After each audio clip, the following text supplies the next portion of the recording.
Good afternoon. Chris, thank you for the kind introduction, and thank you all for joining us this afternoon for this opportunity to exchange ideas about how to better serve victims of environmental crime. We are honored to be joined by so many knowledgeable and dedicated professionals working on behalf of crime victims in the environment, federal and state law enforcement, academic experts, and representatives of organizations. On behalf of Attorney General Merrick Garland, let me say that the Department of Justice and the Environmental Protection Agency are excited to co-host this event together. The only thing better would be to be with you in person. Hopefully, we'll be able to do that next year. We are honored to have my esteemed colleague, Administrator Regan, here with us today. It is a real privilege to work with the Administrator to protect the public health and environment of our nation, including the most vulnerable communities that suffer most from the effects of pollution and climate change. Michael is an incredibly strong leader on these issues, and we're fortunate to have him in the President's Cabinet. It is a happy coincidence and quite fitting that this year, National Crime Victims' Rights Week falls on the same week we celebrate Earth Day. We've been celebrating National Crime Victims' Rights Week for 40 years, and Earth Day for over 50. Both evoke values at the core of the Justice Department's mission: ensuring adherence to the rule of law, enforcing the nation's laws to protect public health and the environment, and protecting the most vulnerable among us, including those in communities that bear a disproportionate share of environmental burdens.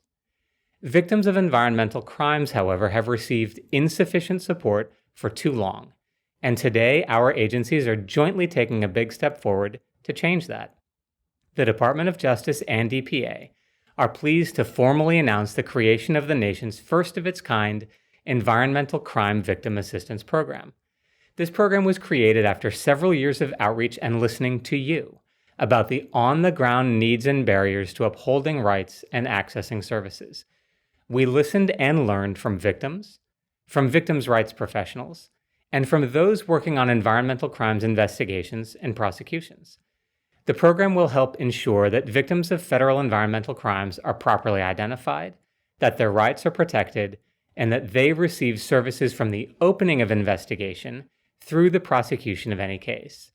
Both agencies will have the infrastructure in place to ensure we meet our obligations to victims through the creation of victim witness coordinator positions, specialized training, and outreach to victims and victim rights professionals.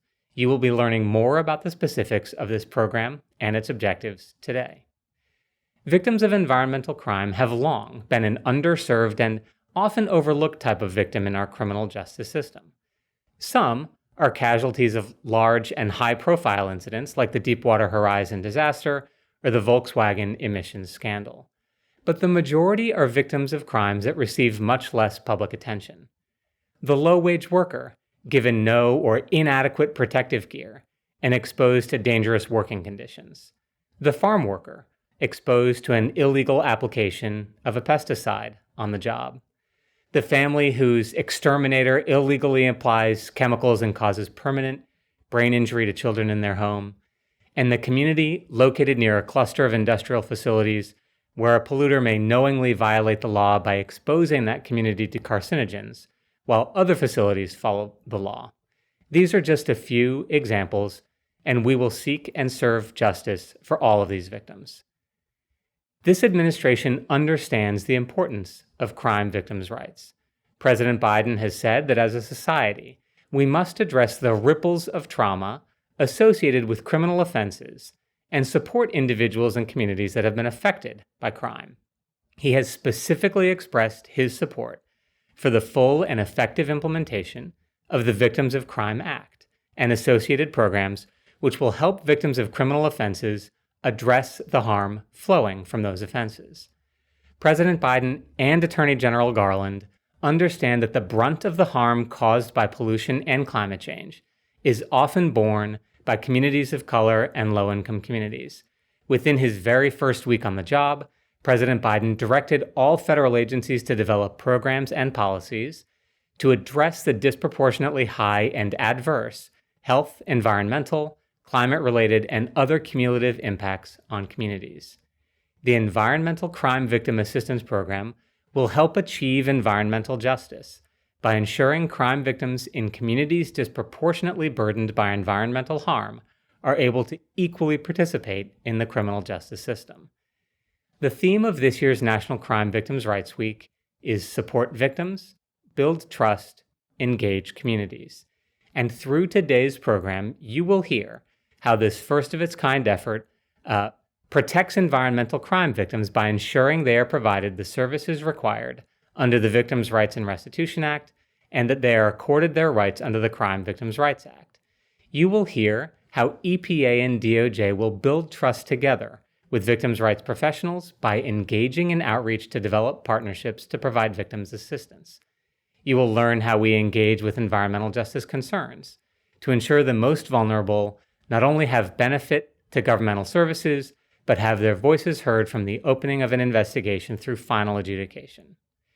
Although there is now a national federal program to assist environmental crime victims, it is only part of the solution. The primary goal of this event is to enhance relationships with state, local, and nonprofit victim service professionals that can provide local assistance to these underserved victims. Environmental crimes can happen anywhere, and victims of these crimes can be in anyone's community. We each have a critical role to play in serving these victims.